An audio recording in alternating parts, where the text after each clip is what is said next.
Welcome to the Triage Method podcast with me, Gary McGowan, and my co-host, Mr. Patrick Farrell. Before we get into this week's discussion, what I'd like to start by saying is if any of you have been following along, you will be aware that we're in the process of working on the Coach's Corner, which is a service that is going to be hosted on our website, a membership site type deal, which is basically intended to educate personal trainers and interested trainees on basically the theory and practice of training and nutrition and lifestyle and all that good stuff. So it's really going to be an applied manner for people, who already have, some experience in the game, and now they want to figure out, how they can work with different clients, what the best practices are, what systems to use, how to write programs, how to analyze programs, how to use different, coaching software and stuff like that. So, if you are interested in that, what you can do is pre-register your interest in the description box below. There'll be a link to sign up to an email list, and basically that just means you will be eligible for a significant discount when the service is launched. There's no commitment involved. You don't have to pay anything. You're not committing to anything. We're not going to send you loads of emails, but you will get a discount. So it's a win-win, really. 100%. There's literally no loss on this. You literally sign up, put your email in the box. It's just so we can gauge interest. Like there's a couple people on there now already, but it's basically so we can gauge interest. And then what we want to do is launch it for a week with the people on the email list getting a discount for that week, maybe 5 days, we'll say.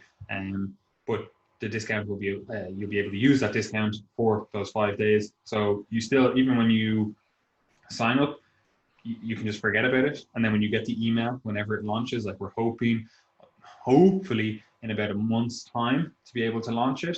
And we just want to have a good bit of content already in there. But once it launches, you'll get an email to say, the Coach's Corner is live. Here's your big fat discount, right? And you've 5 to 7 days to apply that discount. So even once you get the email and it says, this is live, it's ready to go, you don't have to do anything for another week. You can still be like, let me think about that. I'll sit on this discount and, see if it is something, like have a think about if this is actually something that I want to join. So basically there's no loss for you. You just sign your email up so we can gauge interest. You'll get a discount, because obviously we want to prioritize people that follow our content, actually, believe in our message and all that stuff. And you'll get a discount as soon as it launches. That'll be there for a week or so. And you don't have to use it if you don't want to. Literally, I'm not going to put a gun to your head and be like, you need to use the discount today. There's none of that. It's just, here's your discount. Thanks for following along. Thanks for letting us know that you're interested in this. And, join if you want to join. Anyway, what are we discussing today? What is today's podcast about? So today we're effectively going to be discussing the foundation of everything, how the universe was born out, everything, because we're discussing causality. And look, yes, we could actually, to be serious, people do get really philosophical about this kind of causation or causality discussion, because obviously the ultimate cause that everyone wants to kind of figure out is how can the universe be created? Where is the initial cause? This goes back thousands of years, people trying to have these discussions about what actually is a cause. But in this discussion, we're not going to go deep into all the philosophical weeds, but we are going to apply this discussion of what is a cause to health, essentially, health, fitness, nutrition, in order to understand these topics, in order to understand what is important, what you should be focusing on or measuring to move the needle on health or disease. You do need to have some understanding of causality. And the reason this is go ahead. Especially, I know you're just going to say, this is especially true for the discussion that we're having, this kind of article series, this podcast series that we're having about heart stuff, because we already saw it start to creep into the blood pressure stuff that we were talking about, right? But the next discussion we're going to have, that's where you really start to see people like lose their minds about this, correlation, causation, and all that kind of stuff, right? So we realized, we're like, okay, well, we just basically have to have this discussion before we have the next discussion. So this does still fall within the larger heart series that we're currently running, like the cardiovascular series that we're currently running, because you basically need the framework from this episode to really understand the previous episodes, You know, like obviously we already discussed them, and hopefully people got a lot from them. But you really, really need it to understand the next few episodes, right? So yeah, I just wanted to throw that in there. Yeah, absolutely. And I mean, to be fair, blood pressure doesn't tend to be too controversial. It is in some contexts. You know, you do certainly have people who are who create controversy. But when we start to talk about atherosclerosis and heart disease and LDL and cholesterol and that sort of stuff, that's where things do get quite controversial. And people, you have people who are branded as cholesterol deniers, you know, that sort of thing, which I think kind of the denier branding is generally not useful. But anyway, the causality discussion is just really important to fit into the discussion of cardiovascular disease and all types of disease. So with that said, you know, some examples of where trying to establish what is a cause, where that becomes important is in discussions like if you follow naturopathic or functional medicine practitioners, they'll often say things related to trying to seek the true root cause, you know, and they'll often say that conventional medicine, you know, standard medical doctors, that they're not actually in the process of seeking the root cause, which isn't actually true. It's definitely more complicated than that. Ultimately, like a medical doctor is trying to find the way that's going to reduce the burden of disease and risk of death the greatest, you know. So it's not always about establishing a single root cause. That's not always the way that we think about these problems, and that will become clear as we kind of move through the discussion. We also have an example where, you know, people will say things like correlation does not equal causation, you know, and that's true in a sense, you know, that's a valid claim, but it's often used in such a way that it brushes aside any association or relationship between, like, let's some sort of lifestyle behavior and a disease outcome.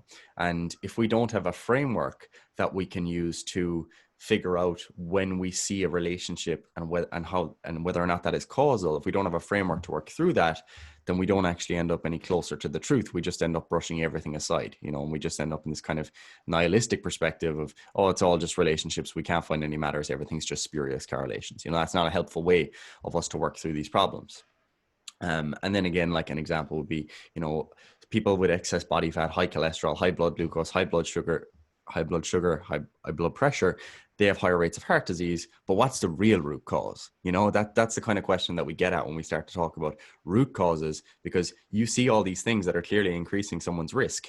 And if you're not actually willing to say, okay, some of these things might be causal or are causal, then you begin actually pushing risk factors to the side, and you're looking for a root cause that mightn't actually be there, because health and disease are really complicated. Okay, so Yeah, that's one of the things. this whole framework, basically, this discussion is an exercise in the scientific method, right? Yes. I mean the true scientific method, because like you know, like we've talked about it before. Like I don't like this ivory tower, like, oh, we do science, you know, where did you get your knowledge? I got mine from a university type deal. I'm like, Yeah. who created universities? They have to be created by someone without a university degree. So, you know, knowledge can be gained from anywhere, especially in the internet age. Like it's, you know, it's easily accessible to everyone, right? And so I don't like that, but I also don't like when people basically brush aside the scientific method, which is, Yeah. you know, the thing that has brought us from the fucking dark ages. You know, it's the thing that has like given us everything. Like we're recording this on, you know, computers here, you know, well, laptops here. So like the only reason that's possible is because of the scientific method. It's not just like some guy goes, you know, I actually think I'll just make this up and hopefully it all works together. You know, like it's not just made up. So the scientific method is the method that you should use to decipher the world. And I want to say that in terms of you can use this discussion. Like we're obviously going to talk about it in terms of, you know, this cardiovascular stuff and then also a few other examples and stuff. But you can use this framework to think about everything within the world, you know. What I mean by that is that you can use it to think about politics. You can use it to think about, you know, society, economics, like all of that stuff. You can really start to cut through a load of the fucking bullshit that you see in terms of people saying like, this is the one root cause of this issue with this community or, you know, this social group or whatever. And it's just like okay, yeah, there definitely are situations where there is a singular root cause, you know, but that just denies the fact that there are a multitude of factors that generally go into creating a situation, and some of them might be, correlative. It's just like, okay, well, these things, sometimes happen together, and it can make it look like that's causative, but that's not necessarily the case. And once you start actually understanding how to analyze information more correctly, we'll say, you start to realize you're like, okay, well, actually, the narratives that people say around health, fitness, politics, society, whatever, you're like, this is oversimplified. And ultimately, that's because humans want to simplify things. I'd love if they're just like, yeah, here's the one root cause, the singular thing that you have to look after, and this issue, situation, whatever, is sorted. But rarely is that the case. Yeah, that's exactly true. And that is something I was planning on bringing up, because really, really important is to understand that we are discussing these problems through the lens of health and disease, because it tends to be what people are interested in when they listen to this podcast. But you can apply this thought process to any arena, any area of life, any field of study, and it's when we no longer begin to actually use that kind of scientific thought process, that idea of, in kind of Karl Popper's terms, the conjecture and refutation, where we make some sort of conjecture. I make a hypothesis to you, Paddy. I say, I think this might be the way the world works. And then basically what our intent is as scientists is that me and you, we get hammers and we try to kick the shit out of that idea. We essentially try to find every possible way that could not be true. So that's a falsificationist mindset, where we try and falsify our actual beliefs. And there are many fields of study, particularly in some of the humanities, where you're actually able to, you make some sort of conjecture and then you adopt an anti-scientific mindset, which is a verificationist mindset, where you begin to actually just seek out evidence and create a narrative that verifies a predetermined worldview, which is the opposite of science. So basically what we're trying to do here is adopt a more scientific thought process. And that is essentially... I just want to add on to that. Like, I don't want people to think that we're just picking on like the social sciences for that. Like, No. the hard sciences also do that. Like, and For sure. I always basically always say, I'm like, oh, that science is fake when they do stuff like that. Like, neuroscience is ripe for this stuff, right? Where they'll literally refuse to falsify their information. They'll basically set things up so that they find what they want to find, right? And you're just like, this is not the scientific method. Yes, it is something that you can use to start to inform a truer scientific method, in terms of you can build, you basically construct a world that you can more easily control, so that you can start to see, correlation, causation a little bit better, right? It's the beginnings of the scientific method, right? But unfortunately, a lot of sciences stop there, and they don't actually, move on. Or I'm not saying they're, maliciously stopping there. They're not saying, all right, just we stop there. We're just at the stage of science currently where we have stopped there, which makes it feel like we have more knowledge than we actually do, because we haven't really truly applied the scientific process, because there just hasn't been enough time to do it. Some researchers have found this, idea, whatever hypothesis, and they're like, yeah, we're going to fucking really hammer down on this. And people are trying to, first of all, prove that it happens in other conditions. So it has to be done, repeated. And then also, then we have to start the process of falsifying that information. That's what, science does eventually.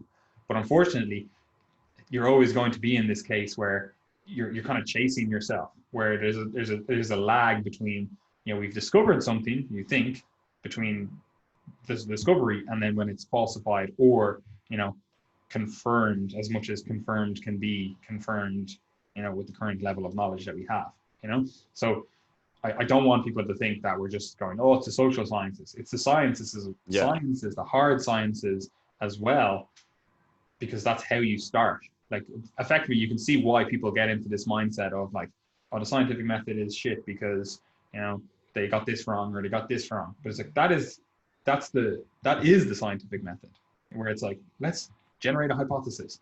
Look, the information seems to support this currently. Let's see if we can falsify this, right?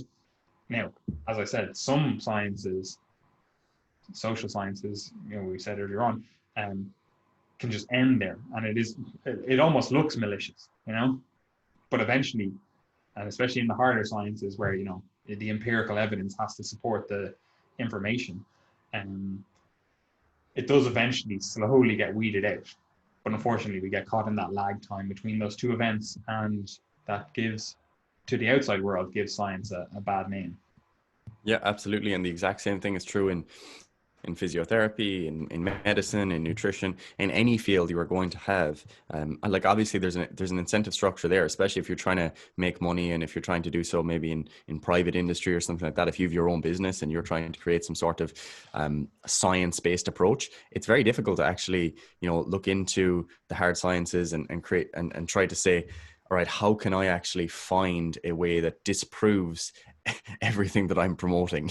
So if Triage set up their business based on low carbohydrate diets and that was our thing, then we would clearly be seeking out information to try and verify that rather than falsify that, unless you're willing to sacrifice your business. So yeah, that's why science is hard. But anyway, with that said, this discussion of causality is essentially a sub discussion of that kind of general scientific method.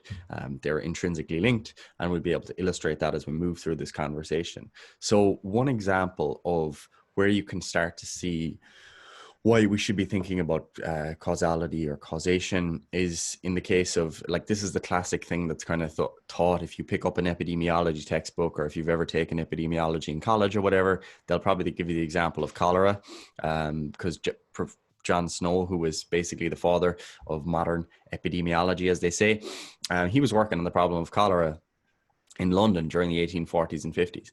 And basically what he wanted to do was figure out, what was causing people to have this disease. So basically what he did was he went around and located all of the houses that were affected. So where people had died, he went to the location of the house and he started to, jot down and note the different patterns between where these people were located. And through that process of being, systematic about it and working through it, he was able to identify that all of the cases tended to be clustered around this water pump on Broad Street. So there was this water pump, and what he was basically saying is that, okay, it seems like there's a cluster here. So then what he did was he compared the amount of cases near that water pump versus somewhere else, and he was able to say, okay, it seems like this water pump and the water from this pump is causal. That was essentially kind of the conclusion we could come to. He was basically saying that this seems to be causal in this case of the development of cholera. And at that time, that's a view. Yeah, I don't know if you're going to say, you have to view this in the context that what their theory of disease at the time was like miasma, basically, like bad smells or humors like in the body. I don't know if actually the humors was kind of going out of fashion then, but basically like that's why they did bloodletting and different things like that. Basically like, oh, you have stagnant blood, you need to get rid of that. So they didn't. You have to view this in the context that they didn't have the germ theory of disease. Yeah, exactly. And that's what I was just about to say, is that at the time they weren't aware of the infective agent, the bacterium Vibrio cholerae. They weren't aware of that at the time. They didn't have this kind of established germ theory of disease and knowing all of these different bacteria, etc. So basically he was trying to just figure out, what's causing all these people to die. That's all he wanted to know. And as a result, by figuring out, okay, it seems to be associated with the water or whatever, he was able to, enact some sort of public health change that led to a reduction in deaths from cholera. Now, they didn't know that it was, this specific bacterium. But I think the lesson here is that while you still want to further knowledge by trying to figure out exactly what the agent is, you don't necessarily need to know it in order to actually improve public health, which is essentially the goal, is for us to not die sooner and to live better quality, or to have a better quality of life. So that's something that's important to understand, and back then, like you say, Paddy, it was kind of like that miasma, bad air, bad smells, that type of approach. That's why malaria is named the way it is. It's basically named that way because it was bad air. They thought that it was because, the bad air around these areas, that was the reason people were having malaria, this disease, whereas in fact it was, the mosquitoes that tended to congregate in areas where you had that bad air around pools and whatnot. It's also why you see all those like plague masks, when they have the big like beak thing in, and they used to put like lavender and stuff in that beak so they didn't smell in the bad smells, the bad miasma, which is fucking creepy as fuck, man. If I was walking around like, and there's just some guy with a big beak and a big fucking cloak on and everything, I'd be like, this okay? All right, we're I gonna didn't, die. I didn't actually know the reason for those masks, but that's way funnier now. I didn't know that. But yeah, basically, like the reason we bring up that example is because it's illustrative of the role of epidemiology in trying to carry out these kind of scientific studies. But what it's also illustrative of is the trap you could fall into if you adopt this mindset of, right, there's a correlation there between the presence of that water pump and that water supply and disease, but you don't know that that's causal, so we shouldn't do anything about that. That's where this starts to become a problem, is because very clearly then you allow people to die. And, in some cases, maybe you might make the case that there could be second order effects of what you're trying to intervene on. So for example, if it was the case that, right, you figured out that it's the water pump and you said, okay, so we're not going to give water to anyone. Well, clearly that's a problem, because then people are going to die of dehydration. But if you're saying, right, we're actually just going to change the type of pump and then we're going to see the effects of that, then that's, a nice scientific approach, because you're saying, let's replace, X with Y and see the death differences between X and Y. And then you start to see, okay, there's some causal role here. So And just with on that, all, like yeah, you can still be wrong in the, we'll call it the mechanism, and still yes, get good outcomes, right? And that's, again, unfortunately, this is the one I'm talking about, that lag time where, we don't have all the information, but we can still make good decisions. Like, again, you could use that framework that they had and say like, oh, we're going to this pump. People that use this pump seem to, die. So you can still use your incorrect framework and be like, maybe there's that the pump is causing, bad smells, bad air, for some reason. You can still have that incorrect assumption, have no idea about the germs or whatever, and still end up with good outcomes. Like you can be like, all right, for some reason, this pump seems to be, giving off bad smells, bad miasma. So let's not use this pump. Let's see if we can get rid of these bad smells and see what happens, yeah, absolutely. And another thing that kind of layers on top of that then is the concept of trying to think in probabilities, or thinking probabilistically in this context. Because what actually happens here is that sometimes people assume that causality is deterministic. And what I mean by that is that if Paddy is exposed to a causal agent, that we assume that that means he is 100% going to have the disease.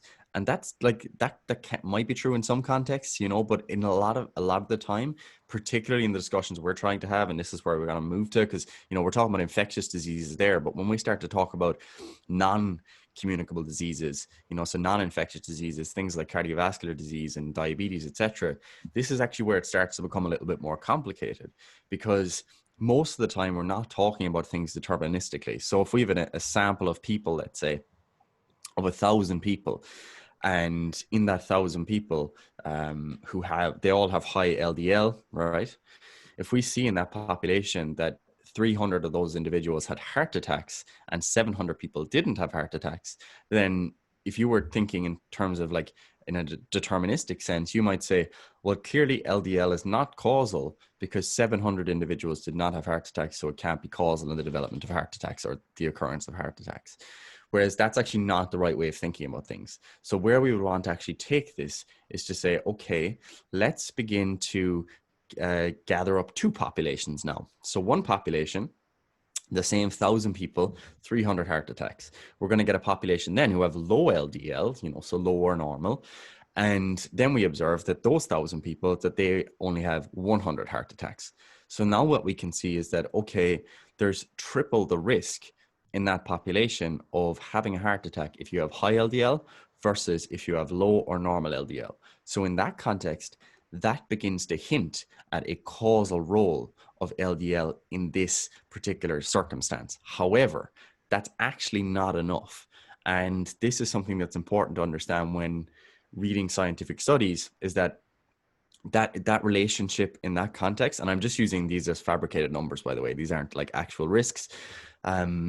The risks seen in that context, we want to know that they're not explainable by any other factors. And this is really important because it's often studies like this that generate these types of correlations or estimations of risk that make the headlines in whether it be the New York Times or the Irish Independent or whatever. You see these headlines in newspapers, in popular media, without actually considering, are there other explanations that could actually be involved here? And one case of that would be, just to layer it on top of our example, if we further analyzed this sample of people with high LDL versus low LDL, and we saw that in the high LDL group there was 500 smokers, and in the low LDL group there was only 50 smokers, then what we would then be saying is, okay, we actually cannot establish causality in this context, because we don't actually know that the excess risk was the result of the smoking, the LDL, or both.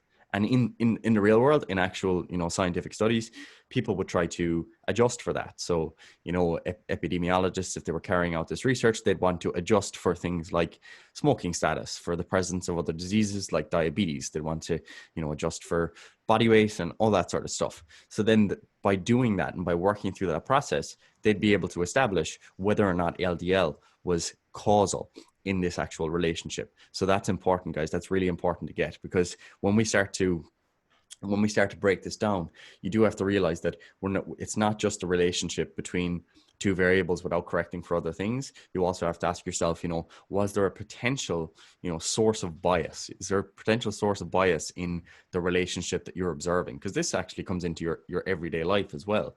And, a source of bias might be, if you were to take a sample of people, let's say the high LDL group with the heart attacks, and you actually took that sample from a coronary care unit, so people who very clearly were going to be over-representative of cardiovascular events because they're in the hospital with cardiovascular events. If you took that sample, and then your control sample was taken from, I don't know, football clubs around the Cork region, then clearly you'd be taking one sample from people who are going to be very ill, and one sample from people who are more likely to be healthy because they're playing sport. So there you've got, poor sampling, so you'd have selection bias or sampling bias. And that's something that can come into scientific studies at times, and sometimes they'll want to have a look at, was this from multiple hospitals? Was it a single hospital? Does that hospital vary from other hospitals? And that sort of thing. So that can hopefully give you some appreciation. There's also confounding. So confounding is basically what we discussed a moment ago. So if there was a lot of smokers, then that would clearly be something you'd want to think about. Similarly, if you were to say, right, we compared low carbohydrate diets and high carbohydrate diets, and it seemed like low carbohydrate diets led to more fat loss. Therefore, low carbohydrates are causal in the reduction in body weight. But if you then were to further analyze that study and you saw, okay, low carbohydrate group, they actually seem to have less overall calorie intake, that they had a lower calorie intake, they had higher levels of exercise, etc. And then you were to kind of readjust, you might actually see that relationship disappear. So in that case, you'd say, okay, this relationship was confounded by the presence of lower energy and higher energy output, let's say, right? And then finally, you've got to think about chance in this relationship. So you've observed this relationship again, whether it be the LDL discussion or whatever. And let's say, you have two samples of 4 people, and you're trying to measure the disease risk in a sample of that size. That's not particularly helpful because your sample size is too small. And when you have a small sample size, the role of chance is going to play a higher role. And similarly, you want to look at the size of an actual effect. So if you're looking at a scientific study and you're seeing that, 501 people of 1,000 with in a warm weather group, that they actually have higher rates, that they have 501 heart attacks, whereas in the 1,000 people in the cold weather group, they have 500 heart attacks. Are you going to conclude that warm weather increases risk of heart attack? You're not, because you're basically seeing that this is a 1-person difference. It's just not big enough. And again, we can kind of put that down to chance. So they're the different types of things that are kind of introductory points when you begin to see there's a relationship here. Let's think probabilistically. So we're thinking different in terms of risk rather than in deterministic sense where, all right, the presence of X 100% equals Y all of the time. We're thinking, okay, there's a difference in risk. And then once we have established that difference in risk, we want to ask ourselves, are there other things that could potentially explain this? And how can we actually work through those? So anything to add there, Paddy, before we Basically move on? just say that, like, first of all, science is hard. Second of all, It is, using the sentence "science is hard" to justify bad science is also just plain ignorance. Sure. So effectively, you as a layperson, or if you're listening to this and you're a researcher, you need to understand that the scientific process doesn't end with one study. that's something that needs to be repeated or expanded upon. Or like we were saying at the start, someone needs to try and falsify that information, because there are so many things that can go wrong before you even start the study, right? Like you could have selection bias without even realizing that. And you see this all the time. And this is why you should never, people, I don't know, like do political polls, like people will go and, measure a political poll to be like, will this person win the election or will this person? And they'll measure people and they'll do it at 2 o'clock on a Wednesday, right? But you've already introduced a selection bias then, because, perhaps you're now not measuring people that have jobs who are, doing their job because it's 2 o'clock on a Wednesday, so you're only ever measuring people that, fit a certain demographic, or maybe you do it in a lower socioeconomic area or a more affluent area or whatever. Like all of that stuff informs the information that you're going to get at the end of that, right? And you might be getting a selection of people that fit into a certain category that you don't even realize. Like we said it before with like psychology research, like generally psychology research is done on, psychology students because they're easily accessible, but that leaves this entire bias within that. There's actually an acronym for it. I can't remember it right now, but basically it's like white women are the highest percentage of psychology students, and all the psychology research is basically just done in, white women. And it's like, okay, well, are they representative of the entire world? No. So do we throw out psychology then? No. But you have to understand that there is biases inherent in the way you set up experiments, because before you do them, you don't really understand, or you don't know all the variables. Like you simply can't, right? And the scientific process is a process of, slowly starting to get rid of those little biases. You're like, oh, well, actually, you know what? I think you have a little bit of a bias here, or there's a confounder, or, you didn't think of this little thing, and now we have to do another study that accounts for that. Let's see if we can get rid of, there was a 20% effect size here. You're just like, okay, but you didn't account for this thing and this thing, right? So let's account for this thing and this thing and see how that affects what's going on. Perhaps you start noticing like, okay, we accounted for those things and all of a sudden it's a bigger effect, or again, it could be like we accounted for those things and the effect was diminished. Again, something like smoking. You could just be like, yeah, let's just do the heart disease and only look at, dietary intake. And all of a sudden you see this huge correlation that you think is there. You're like, this is the causation of this thing, but then you layer on accounting for smoking, and all of a sudden you're like, oh, it was actually this that was causing this. Like you have all that stuff like the healthy user bias. Like they'll always do, oh, a vegetarian diet is, way better for health and stuff. And it's like, you set up the study to basically find that because you compared a group that are basically healthy users because they're doing a vegetarian diet because of either they have had ill health previously or they're trying to be healthy, and people have been propagating the message that vegetarian diets are healthy. So they have this, like, again, this healthy user bias. We have an article on the site about that. And if you just compare them to people that are they're like, I'm just free living, eating whatever, like you're always going to find that the vegetarian group is healthier than the people that don't care about their health. If you're just comparing a group that cares about their health to a group that doesn't care about their health, like obviously you're going to find what you want to find as a result of that. So you basically need to be very, very aware of all of these things before you even go into the study, before you even try to design the study. And it's impossible to do, like, ahead of time. Like, you try to obviously minimize all these little confounders and different variables and whatever, but you aren't omnipotent. Scientists are just people. They're just like, all right, let me just see if I can figure this stuff out. I think this is the thing. Oh, maybe there's this little bit of a bias here and this here, and maybe we need to account for that. This is in the pathway, the mechanism of this, so we'll account for that thing, we'll account for that thing, but they might still miss 5 other things that needed to be accounted for. Or the actual setup, the design of the study might not actually find what they want to find. It's not set up in a way to actually answer the question that they are posing, and that's really hard to do. You obviously have to like flip the framework. One of the things I was just reading about it yesterday, and that's why it's fresh in my mind, is like if you do look at any breastfeeding research, right, and you always find they put like formula feeding as the control group, and then try to find like health benefits of breastfeeding. But that's completely backwards thinking.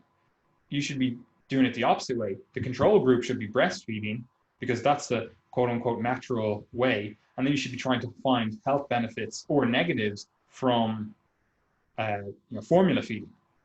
But all of the studies, well, not all of them, but pretty much all of the studies use formula feeding as the control group.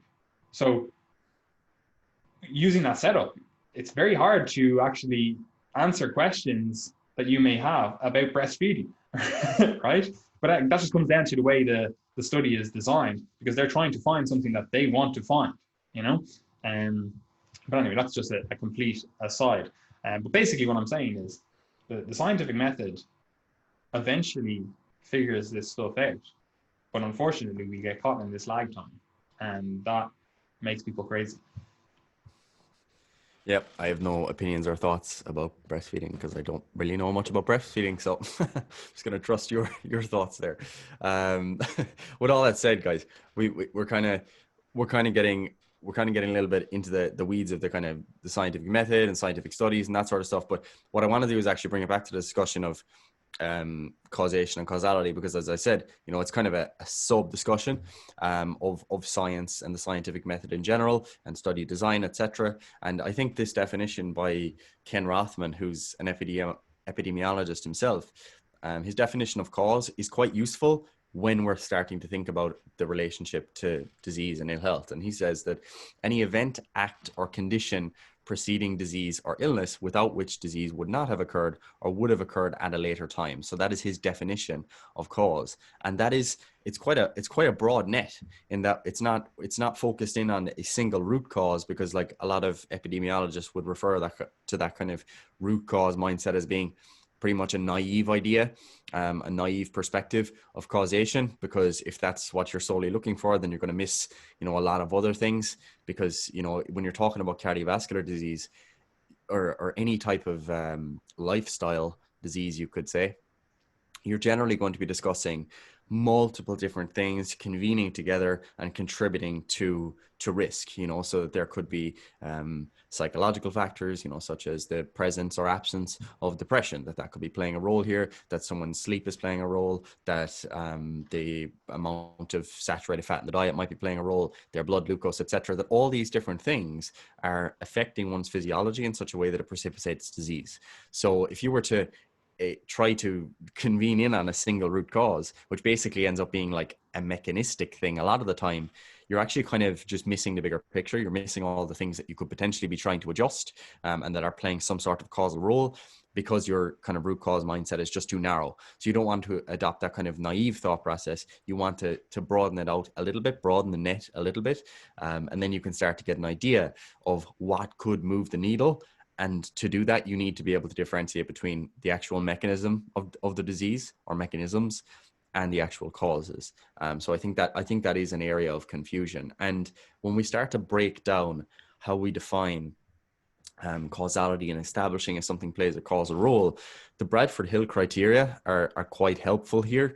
Because before we get into that, yeah, go ahead. I want to say that, like, on that last bit, this is really hard for most people to understand when they just initially come to the topic, because there are diseases out there that are like singular root cause things, and there are obviously things that happen and it's like singular root cause thing. Like if you have an inborn error in metabolism where you just eat simple alanine, it's like, all right, this is the root cause. We just have one mechanistic thing. That's the reason for your entire disease state, Or again, like the actual like phenomena that people experience in a day-to-day life. It's like, I fell from a tree, I broke my arm. It's like, well, there's the root cause. You broke your arm because you fell from the tree, right?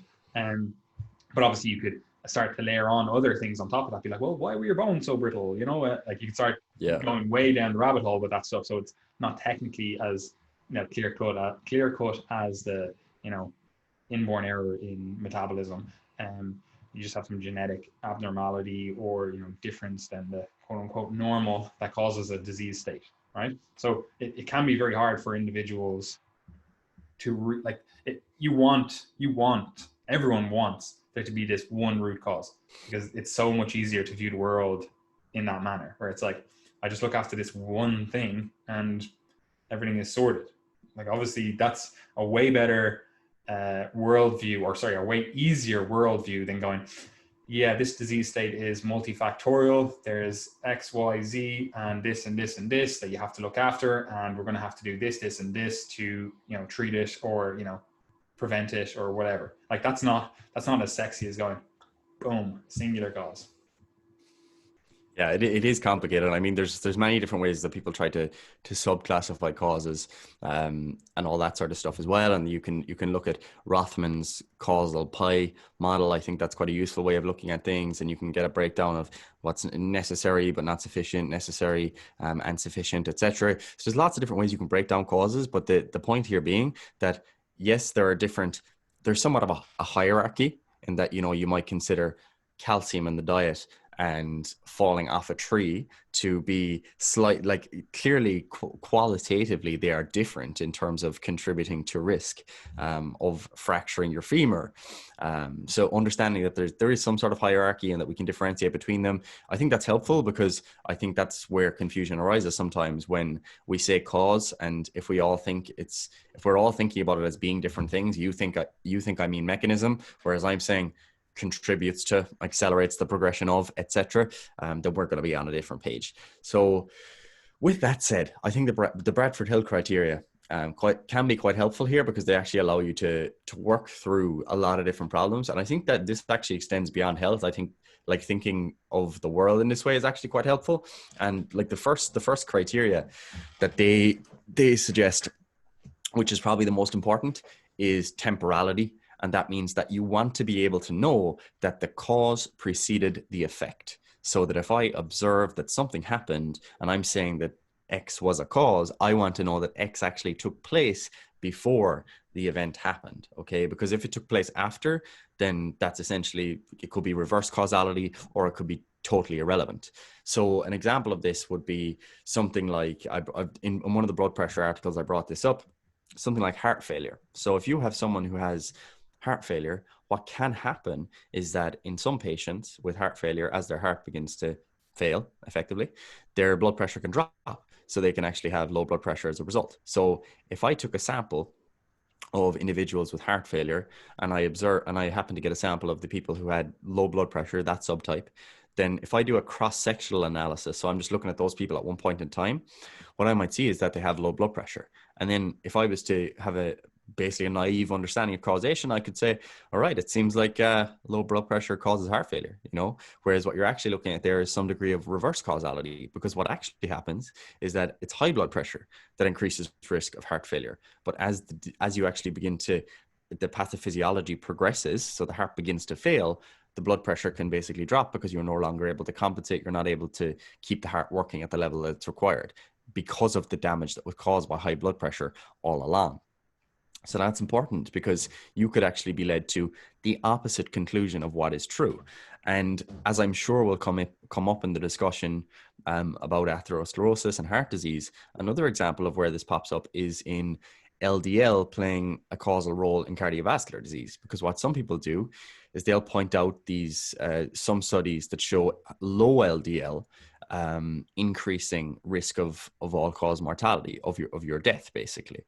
Whereas there's some explanations in there where if someone had something like cancer or infection or other diseases where it's known that LDL drops in response to the presence of these diseases, then what you'd be seeing is that low LDL is not necessarily causal in terms of the death, but it's another disease that's superimposed on top of that basically caused the drop in LDL, that it was that actually caused the disease. So again, you've got this confounding or reverse causality that's built into it that can allow you to miss the actual bigger picture in terms of when there's actually not a disease present and the path to the development of cardiovascular disease. So basically, very simple, temporality. You want to know that the cause preceded the effect. And I think that's pretty intuitive for most people, you know. Yeah, going back to that falling out of the tree example, like if you broke your leg before you fell out of the tree, Yeah. it wasn't the falling out of the tree that broke your leg, you know? Like the flow of time goes a certain way. So yeah, I think that most people are just like, well, yeah, that's pretty Obvious. straightforward. It's pretty understandable. Yeah, absolutely. Like, I mean, you wouldn't say that, like, for example, if you go to university and you get in a really high points course, you get 600 points, you're leaving cert, you go to university, and then you study a certain course. If you were to say that, okay, university clearly makes you a lot smarter because these people are smarter in this course than in this other course, you'd clearly be saying, okay, what was the temporal relationship there, you know? But anyway, that's a different story. Plausibility is the second one. And this is actually one that's important, more important in some cases, but is generally regarded as being probably the least important when trying to establish causality. And that's because you're going to be working through all the other things. But plausibility typically relates to biological plausibility. So if Patty says, you know, I think this is causal in the development of this disease, I want to say, is that actually plausible? Like, so based on the knowledge we already have in terms of biochemistry, physiology, anatomy, etc., does this actually make sense? So if you were to say, you know, if you were to say something like, it seems like people who squat more buy more oranges in the shop, right? Something like that. I'm like, I can't think of any plausible reason why that would be the case. However, it could be the case that we just don't have that knowledge yet. We haven't actually uncovered that, you know, and that would be the case in something like John Snow's discovery or the research we discussed in relation to cholera. He wasn't able to establish full plausibility because he didn't know that Vibrio cholerae existed. He wasn't aware of the germ theory of disease. So that's why I say that it's probably the least important, because knowledge is going to be moving forward and accumulating. So as progress in science moves forward, it could be the observation that precedes the discovery of the mechanism, you know, rather than discovery of the mechanism preceding the discovery of the observation or the disease outcome or whatever it happens to be. So that's important to understand, is that yes, plausibility is important. And what you would then want to do, if we stick with kind of the LDL example, because it's come up a few times, if we think about LDL and heart disease, what scientists would then want to do is they'd want to, you know, see, is there plausibility that this could be involved in cardiovascular disease? And then you'd say, okay, yes, it seems like there's this mechanism that leads to the development of plaques in the arteries. And okay, when we look down the microscope, we see the presence of LDL here, and we see it gets oxidized and blah, blah, blah. Basically, you're figuring out a way that this could actually be biologically plausible. So that's the second thing. If someone's making a proposition, is it actually plausible that that could be the case? There was a study that came out in the New York Times last year or earlier this year, and they were saying that people who visit museums more often tend to live longer. And it's like, really? Come on. You know, there's a very obvious confounder there. The confounder there that people who visit museums, one, they're more likely to be of higher socioeconomic status. You know, they're going to be wealthier people a lot of the time, you know, who are going to spending all their leisurely time in museums, looking at art and whatnot. You know, that's probably going to be an association you're going to have. Also, if people are walking around in museums all day for 3-4 hours, they're probably going to be of good mobility. You know, they're not people at home in bed because of disease or whatever. So you got other things that are confounding that relationship. And at the baseline, is it biologically plausible that looking at art in a museum increases lifespan? Like, not really, you know. Makes it Maybe. like vague, like, Yeah. oh, like happier, you know, makes your mood boost and everything. Yeah. You'd be But like, it's oh, kind of, the steps that they're it's the getting. steps. But it's kind of like, meh, if you were to go into the weeds on that, yeah, probably doesn't stand to scrutiny. Yeah, So and yeah. this plausible argument is actually one that, you know, trips up so many people, because then we start getting into that thing which we might discuss later on, which is that kind of like mechanistic hypothesizing Hmm. versus like phenomenology, which is like I've observed something versus like here's a mechanism I'm proposing. And again, like obviously I have this slant towards the mechanistic stuff because obviously I studied biochemistry and, you know, that's what I like. But you see people make these complete like mental gymnastics of like, oh, let's do this little tiny pathway which in every other context is, you know, irrelevant, but we're just going to make it the most relevant thing right here, you know. You see this discussed in nutrition as well as like disease, like health and disease stuff. It's like, oh, well, this little tiny thing, if you do this, if you play around with your calories and your macronutrient spread, you'll get this, magical like fat burning benefit from this whatever protocol that I'm suggesting. And it's like I understand that you're making this sound like it's plausible and you're providing a plausible mechanism, but it's not. That doesn't mean that it is the actual cause. So the whole discussion of like plausibility, obviously it's a discussion about, is this plausible of actually occurring? Like again, like you can go into that like temporal thing. It's like, first of all, it has to pass that, and then is it plausible that this actually occurs in the body? But you also have to layer on on top of that, like the magnitude of that plausibility. It's like you can't just pick a random little minuscule pathway or something that sometimes happens in 0.001% of cases and be like, right, I've shown that it's plausible, skip over this.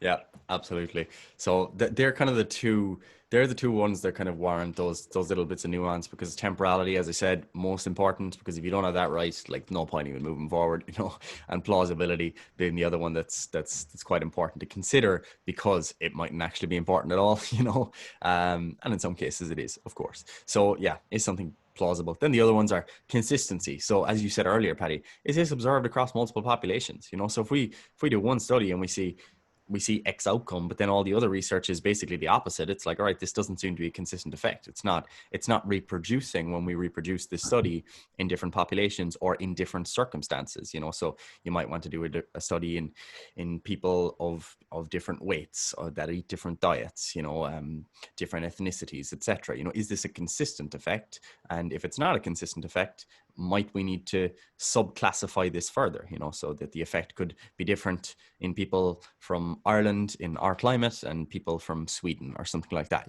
So is it a consistent effect? If you're seeing that consistently across all the populations we study, across all ages, etc., that LDL is increasing risk of cardiovascular disease, it's like, okay, it's hard to keep brushing this off in that case, Then there's the strength of the relationship. So are we talking about... Just before you go on to that consistency thing, what you can also find though, and again, this throws a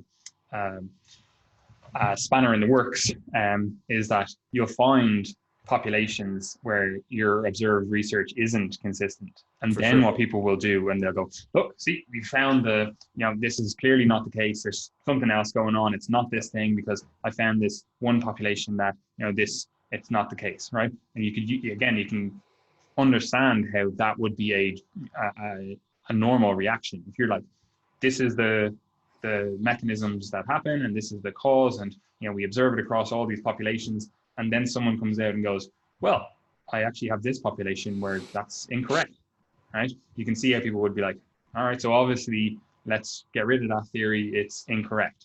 However, what you actually have to do is dig a little bit deeper into why that population isn't experiencing that. And again, that could be a mechanistic thing. For example, I don't know what the actual correct term is, Eskimos or Inuits, I don't know. They're not all the same peoples.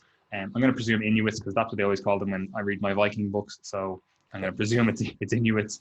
But like they don't get ketoacidosis. So they can eat like super high fat diets and just have ill effects. So you could have the presumption across all these populations of the earth and be like, all right, we're seeing ketoacidosis. It seems to be causative or be caused by, this occurring, diabetes, blah, blah, blah, all that stuff. You're like, we have a fairly good idea of this, but they just don't get it. So you go, this population doesn't get it. Your entire theory is wrong. But what actually is the case is these people have been, in a situation where the selection pressure has been for mutations to occur, so that allows them to actually have those adaptations so that they don't get it, because everyone who was able to get it died because they have to eat, basically super high fat diets because they're in the Arctic tundra, so with the consistency across different populations, if there are inconsistencies, you have to first, before throwing out the research, you have to understand why those inconsistencies occur. It could again be study design, it could be all those scientific things, but it could also just be that population has genetic differences, because we have to always remember that like populations are made up of individuals, and while there might be genetic differences in terms of this population versus this population, like there might be, you know, because of historical, cultural, whatever, there might be differences in those populations. But you have to remember that those populations are made up of individuals, and there's likely to be differences between those individuals. So you might have 3 genes that are, you know, cancer protective, but you might have 1 gene that is, you know, cancer promoting. You know, we'll call them, we'll classify them like that. Incorrect, but you know what I mean. And all of a sudden you're like, oh, look at this population, these get more cancer, they get less cancer or whatever. And it's like, yeah, okay, well, there's been a selective pressure for this adaptation to occur, you know? So you do have to factor all that stuff in, which, as I said earlier on, it's just quite hard to do. Yeah, absolutely. And I mean, the most obvious example there that's relatable to everyone is age. So, you know, if you're doing a study on people who are 90 years of age, you know, and you're comparing mortality risk based on some variable, it's kind of like, well, clearly we might expect that there might be some sort of difference there because they're all likely to die anyway. You know, sorry to our 90-year-old listeners, but it's very likely that they're all going to die soon anyway. So, you know, your relationship there between different variables, or, you know, whether you want to treat something that might be considered high in a young person, that might actually be different. You know, sometimes in cases where, you know, you have some types of cancer in the elderly, doctors are just like, yeah, like it's not worth our time trying to screen for that and treat that and everything, because it's actually likely to be more harmful than just letting this person live the rest of their life. You know, they're 90 anyway. So basically, like, if you're cancer that kills you in 5 years, like that's, yeah, it's like, I'm probably going to die anyway. Obviously you as an individual can, you know, pay for it and be like, I actually do want to be treated. Like that's obviously the case, but yeah, but basically that is just one thing that could affect the consistency of your relationship, as well as like very significant population differences, like you mentioned, Paddy. And then there's the strength of the relationship, very obvious one. If we're looking at something and it's got a 10 times increase in risk versus a 1.1 times increase in risk, then we're going to be more concerned that, yeah, that's probably causal. You know, so when you look at something like smoking, and risk of lung cancer, and various other diseases, like you see a very large relationship. You know, it's a very strong effect. Whereas you might look at other small little dietary variables and you're like, it's kind of subtle. You know, the relationship isn't that strong. We're not too sure. You know, so if you were to stratify based on some sort of nutrient in the diet, then you'd be like, you might see some slight change in risk, but then you have to ask yourself, you know, what else is in the food matrix? What else is in that food? What other foods do people that eat that diet's high in that nutrient? What do they have? Where are they based? You know, so is there a difference between, as you said, the Inuits, you know, in terms of their nutrient status, and Irish people, and blah, blah, blah. So the strength of the relationship is going to change your interpretation of causality. If it's a stronger relationship, you're more likely to say, okay, this is probably causal, but you're still working your way through all these things. And then the dose response relationship, which is directly related to it, or a biological gradient, it's often called. So if we're taking the LDL example again, if we have populations and we stratify them into low, medium, high, medium, and super high or something on that classification, so we have 4 different groups, do we see an increase in the relationship to cardiovascular disease as LDL is increasing from low to very high?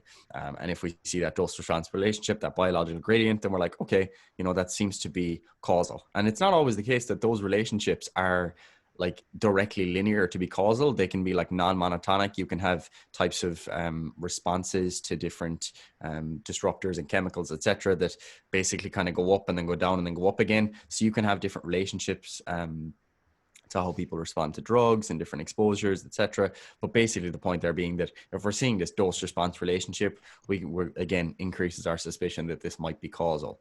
It's easy to see. The last 2 points are easy to see and say, you know, response to resistance training. You know, you're just like, oh, the strength of the effect. You know, you can very easily just apply those 2 things to, again, the resistance training context. You can be like, do squats, you know, lead to bigger legs, or people that squat have bigger legs. You know, you can start going like, okay, let's actually look at populations that this is the case, or that squat, rather than, you know, we actually find what we're trying to find.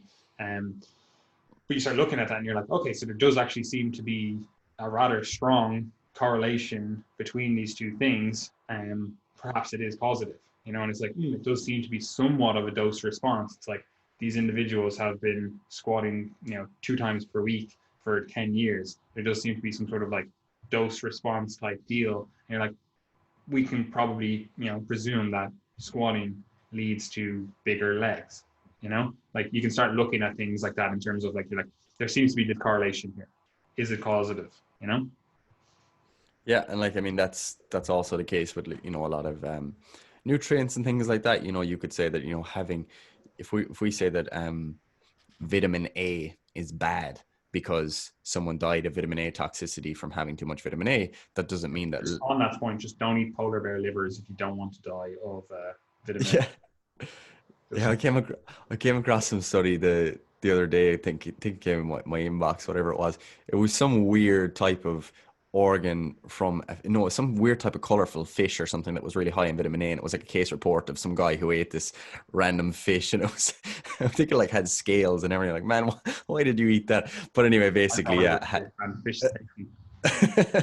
But anyway, he had vitamin A toxicity. So point there being that, look, you could have you can have toxicity and you can have insufficiency and you can have a healthy range in the middle. So it's not always a linear relationship. And I think most people do get that, to be fair. You know, people often talk about it with resistance training, like training 0 times a week is probably pretty bad. But training 500 sets of legs per week is also probably not great. So Not do there that. you go.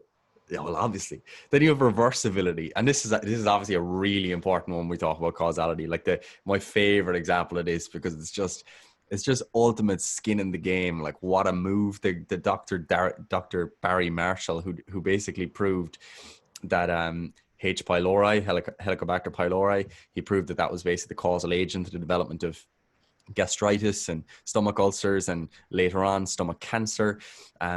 He was frustrated because what he was seeing was no one would listen to him, because, you know, they were just kind of saying, the consensus is kind of like, yeah, people get stomach ulcers because they're stressed, and it was basically kind of an all in your head type of deal. You know, people were just saying, that's kind of the way it works, and to some degree true. But basically, what he was saying is that what he was trying to say was that H. pylori is the causative agent. He had studied these things. He had, you know, worked with a pathologist, and he had been looking under the microscope, and he, you know, sees this little squiggly shaped boyo, and he's like, this guy, man, he's the causal agent. So what he did to prove his point was he drank a drink with H. pylori in it, basically, his little H. pylori potion, infected himself, got really ill, and then performed surgery on himself.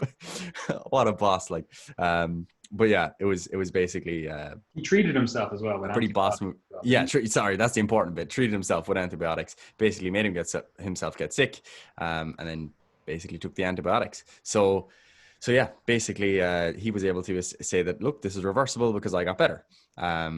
I'm actually thinking now that I just make up that part about him doing surgery on himself. I'm not sure, but regardless, that's not really important. Basically, what he was trying to prove there was that there was a reversible element to this. So he was able to say that when you actually take antibiotics to get rid of this agent, that this is reversible, and hence it's causal in the relationship.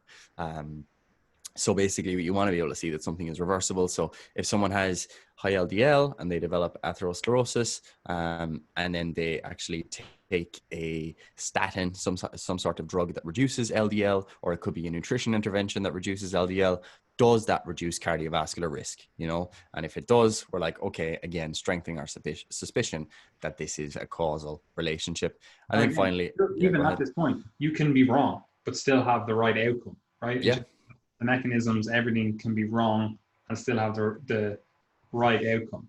You know, like even in that last example, he could have given himself H. pylori and been like, look, I got this, and this is clearly the causative agent, and, you know, I treated it and I got rid of it. But there still could be other stuff going on that maybe Mm-hmm. the H. pylori, you know, triggers, you know, some other, I don't know, it secretes some enzyme or something that triggers something else that goes on, and that's the actual cause. So the H. pylori is just like a one part in the overall puzzle, and there are other causes that can go into it, because there's actually this one singular root cause, which is this other, you know, something that's happening to actually cause it. You know, so again, the whole time through this, you're just building a bigger picture. You're not saying that you're completely correct and that you have Yeah. all the information.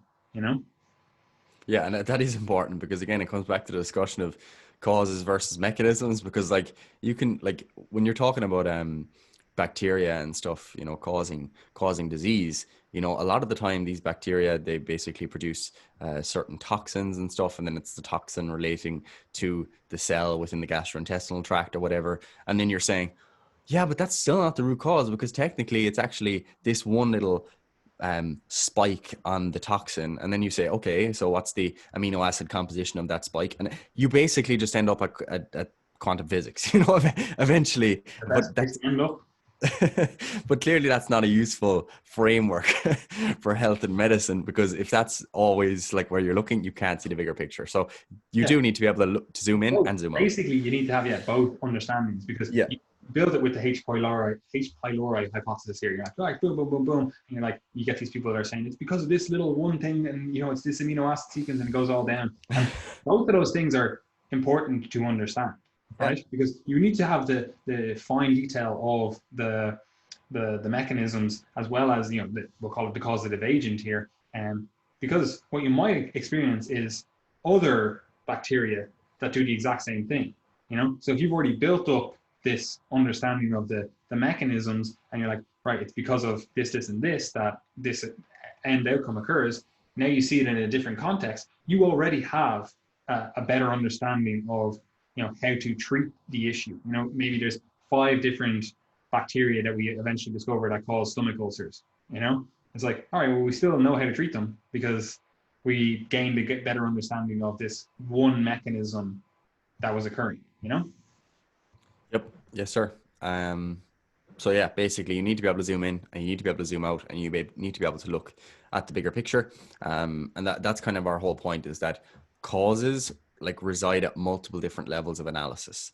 And you can say that something is causal at one level of analysis and still hold true that something is causal at a different level of analysis. And that's really the discrepancy here between the single root cause mindset and being able to zoom in and out, and also weigh up different types of causes and in a sort of web of causation. So if you remember Pro Evolution Soccer and what other games, like I think Skyrim, RuneScape, any types of those games, you basically have different characteristics. So I've got 90 strength, and I've got 50 creativity, or Paddy's got 70 armor, or whatever. You basically got zero cats. You've got these different levels of contribution to your overall ability in the game.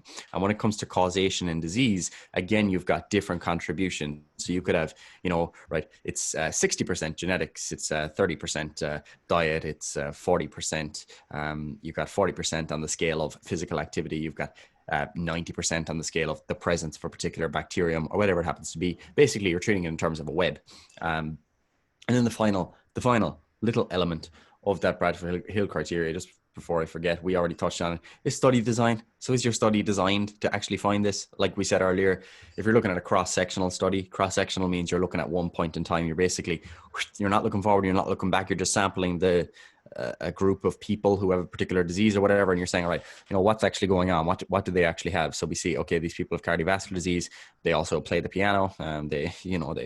They like to go walking. They eat lots of saturated fat in the diet, etc. You're working through these different things, and then you're trying to see what are the relationships. Basically, in this huge questionnaire, and goes, I'm not looking for anything necessarily. You obviously potentially are looking for something. You're just going, here's this massive questionnaire of all the confounding factors that we might maybe in the obscurest world be something, and we're just looking for whatever we find. It's not it's basically just a huge questionnaire. Yeah, and that could give you hints, that cross-sectional study, because it's saying these are the characteristics that tend to cluster together in people who have the disease versus those who don't have the disease. However, what you then want to do is actually have studies that are a little bit more rigorous. So for example, something like a randomized controlled trial, where you're able to actually randomize people into different groups and assess the effects. Or it could be a prospective cohort study where you follow a group of people over time and you see how people, with different exposures, for example, how does their disease risk change? Because now you're looking at that kind of temporal nature, because you can't establish that temporality, which we discussed was really important if you're just looking kind of cross-sectionally.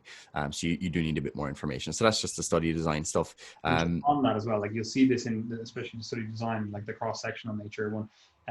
You'll see this with nutrition a lot, where they'll just categorize these things together, because it really depends on how you actually, ask the questions within that kind of questionnaire. If you say, have you, I don't know, eaten red meat, and you have like examples of red meat, and like it's like all processed meat, that's obviously going to be different. You're going to get a different idea of someone's red meat intake versus if you had a few different questions on that, in terms of, it's like, have you had, like, I don't know, pasture raised red meat, and you ask a more detailed question, rather than you've categorized a few different things together. Like, you see loads of that as well, where you see people will have their red meat intake as pizza, because they had some like ham and pepperoni on their pizza. It's like, is that really, are you really able to compare that to someone that's eating, I don't know, steak? Like, are you? Probably not. So the study design, the actual questions you ask, need to answer what you're trying to actually ask, which is extremely hard if you're trying to use something that wasn't necessarily designed for that specific question that you're answering, or rather that you're asking, because you're just trying to find things that correlate, So that's why, further studies are then done. And as I said, there is this kind of time lag with science. And while people are like, oh, well, this kind of study, this is shit, and we should just look at like randomized control trials and then meta-analysis, and this is all better. It's like, they all have their place. There's a function for all of these things. It's all about informing our, ultimate knowledge down the road, right? So you shouldn't jump on this one thing that, doesn't necessarily answer what you wanted to answer, but you can definitely use that to inform better questions down the road, better study design, better, effectively, questions and answers down the road. But you will see that quite often. People will use information that is inherently incomplete information to develop a fully formed hypothesis. Yes, sir. And with that said, I think that covers all the kind of Bradford Hill criteria discussion. I think it covers most of what we want to discuss in terms of causation. Did you want to touch on anything else? No, I think that does get everything. Excuse me. Just to make it, let's just bring it back to being like applicable to the actual individuals listening to this. So if I have a question, I'm trying to understand whether it's a claim made about health and fitness, or it's a claim made about like resistance training, or it's a claim made about nutrition. How do I, as an individual, use this information we've just given them about like causality? How do I use that to better inform the answer I get? Like basically, how do I get the knowledge that I know to fall into the right position on this causality, spectrum?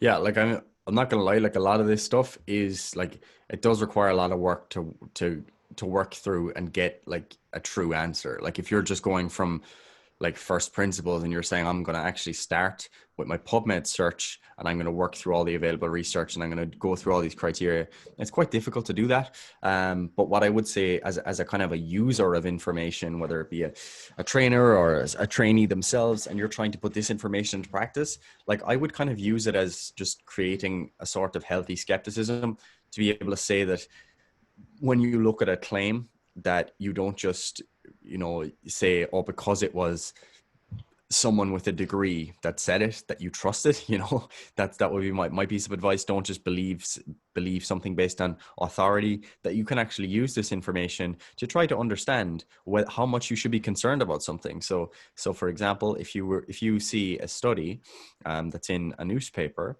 and it says, these people have double the risk of this disease or whatever, you might want to understand, just even ask yourself, could there be something else to explain that?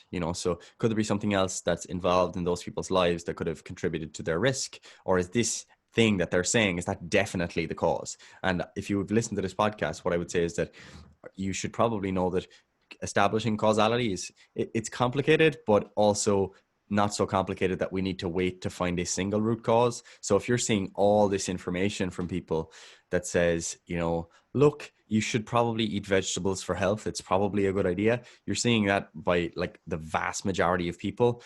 And then you have maybe some people who are saying, oh, but we don't really know like what the real mechanism of vegetables contributing to health. We don't really know what that is. Like we don't know how causal they actually are.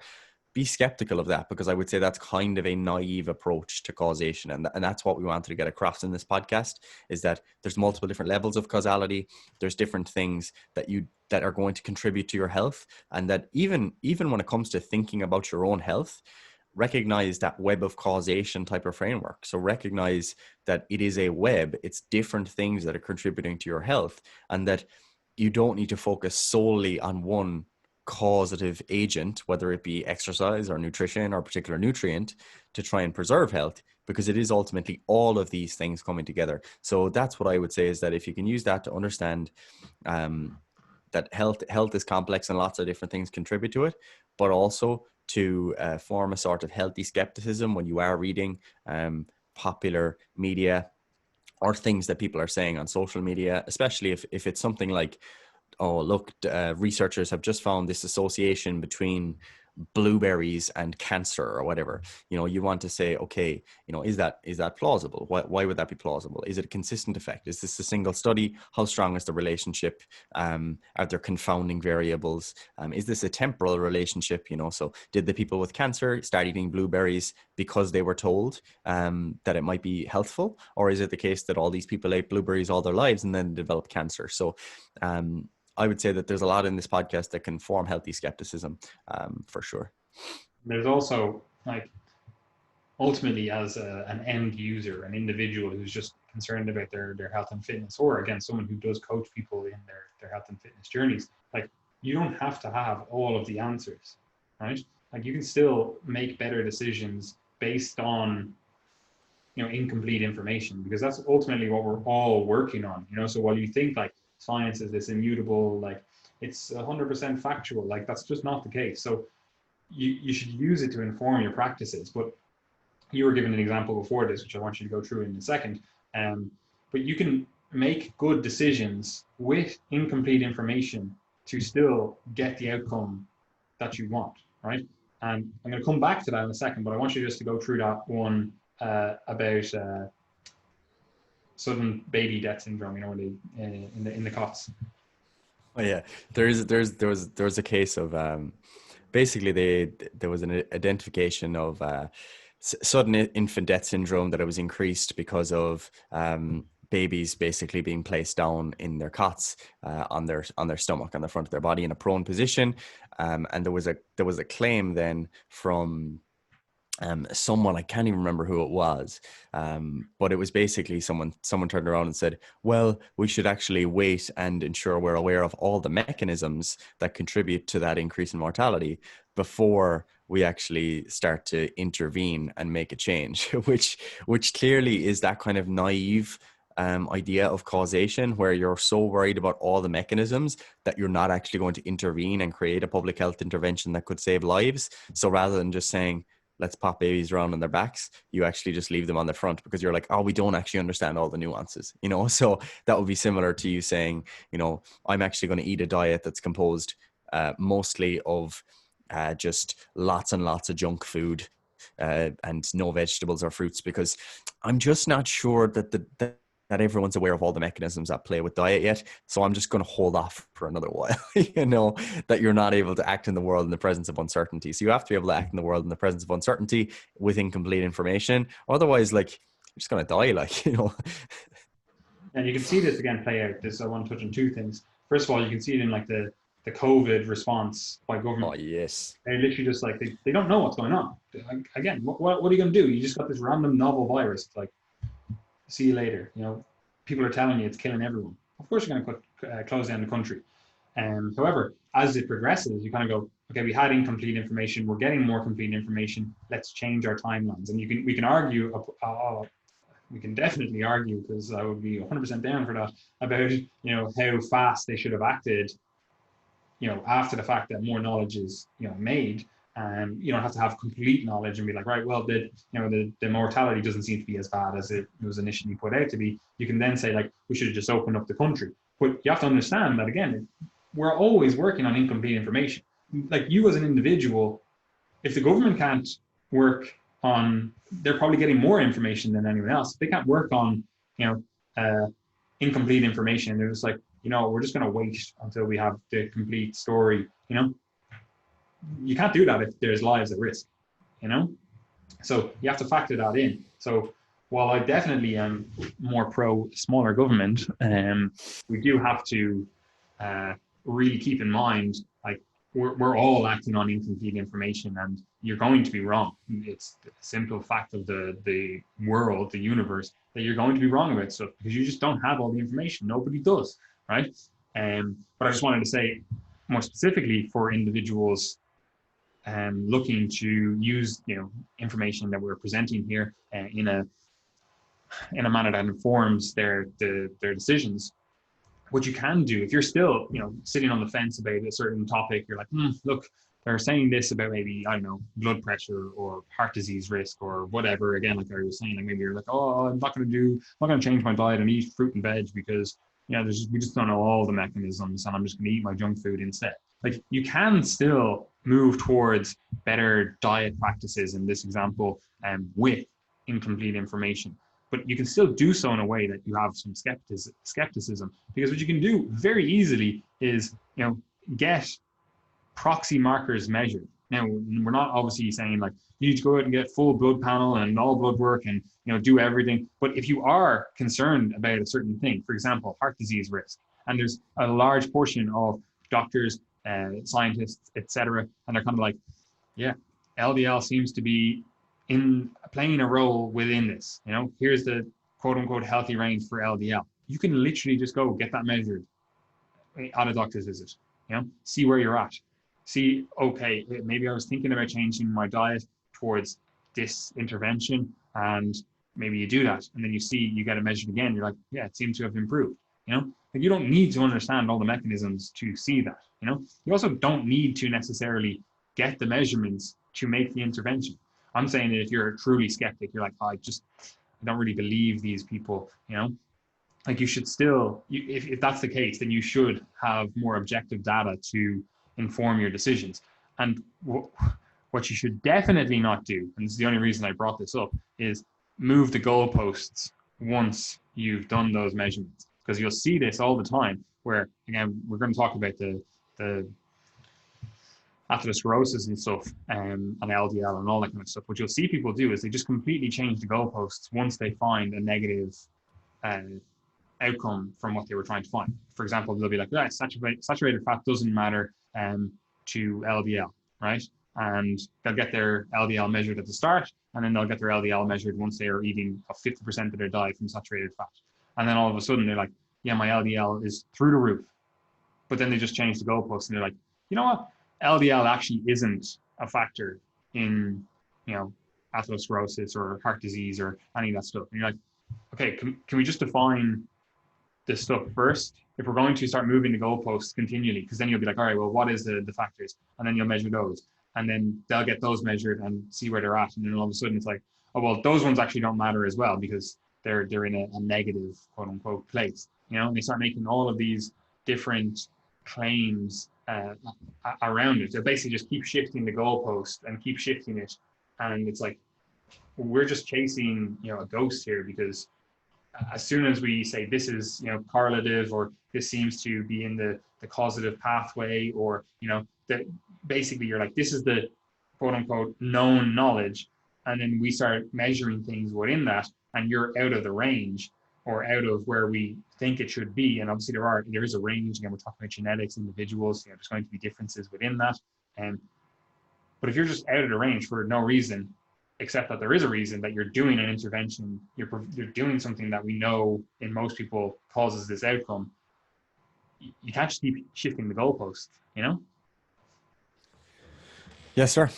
Don't move the goalposts. Science is hard, and thinking scientifically is actually probably harder, to be honest, because at least if you're a scientist, it's expected of you, whereas thinking scientifically is hard because you basically have to take everything that you believe and try to beat it up with a hammer. And there's that feeling of cognitive dissonance when you begin to see data that completely conflicts with your worldview, and you get this feeling of, oh, like how can I change that? How can I play around with that and make sure it fits my worldview? And the easiest way is like, right, just don't bother. Just be like, right, I don't care. I'm just going to actually follow where the evidence leads me. And that's a fairly easy way to live your life. Well, hard way to live your life, but you don't have to deal with cognitive dissonance every time you're presented with conflicting data. So that would be one of the things I would take away from this podcast. And also, just remember that scientists themselves find this hard. Like 100%. They have, like, and I literally have interacted with so many scientists. They have so many conflicting ideas in their head, especially around like topics that are adjacent to their areas of study. And they're just like, they haven't read all the research. And as a result, they just have the same biases that individuals, outside of that field have. And they find it hard to then break down those biases when they actually start reading into the research themselves. Like, you'll see someone transition a field, they'll be like, I study this in biology, and then I move to studying this in biology, and they'll like have all these preconceived notions about this other thing. And then once they start, going against them, they're like, man, what the fuck? Like, they find it hard as well. So obviously, you as an individual, when this is not your career, this is not the thing that you've actually been trained to do, you're obviously going to find it hard. Yeah, I was more confident, I'd say, giving people advice about pain and injury in first year of physiotherapy than I am now. I'm actually way less confident now, because you just actually begin to realize how much uncertainty you're often operating under, and the fact that the people who seem to be certain about their explanations for things, they're actually just lying to themselves. And if you were truly scientific, you'd be able to turn around and say, in physiotherapy, a lot of the time we actually haven't a fucking notion about what's going on, and we're just making it up, man. I try not to think about that in terms of like doctors and stuff, because I always just think, especially neuroscience, because like I've done a lot of research in I've done a lot of study in neuroscience, and the more I fucking study it, the more I'm like, these lads are literally just making this shit up, and then I'm always just like, well, what if I do have fucking some issue with my brain? I'm like, do I even trust these people? I'll be neurosurgeon Patty. I'll fix your brain. Easy. Oh, you of all people, I'd be like, no, thank you. See, I had a dream last night that was a crossover of neurosurgery and Paddy, because we were rolling together in the jiu-jitsu, and he got a subdural hematoma because I had been watching some videos about subdural hematomas, and then I had obviously been thinking about Paddy prior to going to sleep. So I mean, put those two things together, man, and poor Paddy was all scared. But anyway, so we're all aware, I never dream of Gary. It's pretty weak. But also, anyway, actually, just on the side to that, if people haven't listened to an episode we discussed previously, one time myself and Gary were sleeping in a bed, and in the middle of the night in Zurich, he tried to hold my hand, which I was on my holidays, man. It was extremely, and he was like, "Oh, it was because I thought you were my girlfriend." Okay, now he's dreaming about me. Should I be scared? Why would you be scared? What's wrong with that? I don't want to be touched by some lad from Kerry. That's fair enough. That's fair enough. But yeah, anyway, guys, right, we need to finish off this podcast. So, guys, as I said, look, this was supposed to be layering on additional nuances to discussions of blood pressure and upcoming discussions on atherosclerosis and heart disease, because it's basically just leveling you up a little bit. There's lots of this is a really complicated topic, and basically what we tried to do in this podcast was break down things related to the scientific method, a bit of philosophy of science, causality, study design, epidemiology. You're not going to get through that stuff in an hour. There's so much more to go into on this, but hopefully that gives you some of the things you should be thinking about. And if nothing else, if you've left this podcast far more uncertain about your beliefs in the world, I'm happy. That's enough for me. So yeah, that's hopefully going to inform future discussions. And if you are interested in following along with our work, I'd recommend subscribing to the Triage Method newsletter that you can subscribe to below. Also, the Triage Method community, that's our free Facebook group. We're posting a lot of excerpts in there from the Coach's Corner content, so do get involved. Also, subscribe to our YouTube channel. We're putting a lot of content up on YouTube. These podcasts also go up on YouTube. So if you'd like to see myself and Patrick's chemistry as we flirt with each other during these podcasts, then that would be advised as well. And online coaching, guys, it's actually, the gyms are reopening tomorrow in Ireland. So we're going to be, listening. oh yeah, you're going to be listening today. So today in Ireland, you're probably all at the gym listening to this. So we're already jacked. That's going well. Yep. I love the way, and I actually love that none of you are definitely going to listen to the advice that we gave about going back to training, and you're all going RPE 10 for German volume training now at the moment. And I support you in doing that. But anyway, Instagram, Facebook, you know the deal.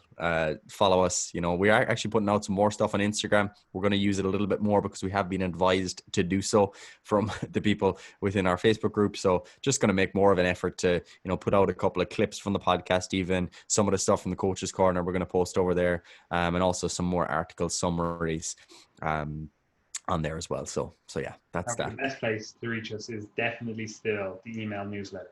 100%. 100%. That's, you get everything. If you don't want to be on social media or you don't want to be like, oh, I actually missed that post, literally just get on the newsletter and it'll be delivered straight to your inbox, and you can curate your own experience where you're like, yes, I actually want to read that, or I want to read that, rather than being like, oh, well, they didn't post today, or they posted this today, and I'll just randomly read a bit of this. Oh, I have to click through a link in here. And, you know, most people just don't do that stuff because social media is actually recklessly bad for communicating information, especially something like Instagram where you just can't put links within the text, which is extremely bad. Yep. And that's that, guys. I have nothing else to say, Gary. So It's too easy. It is literally too easy.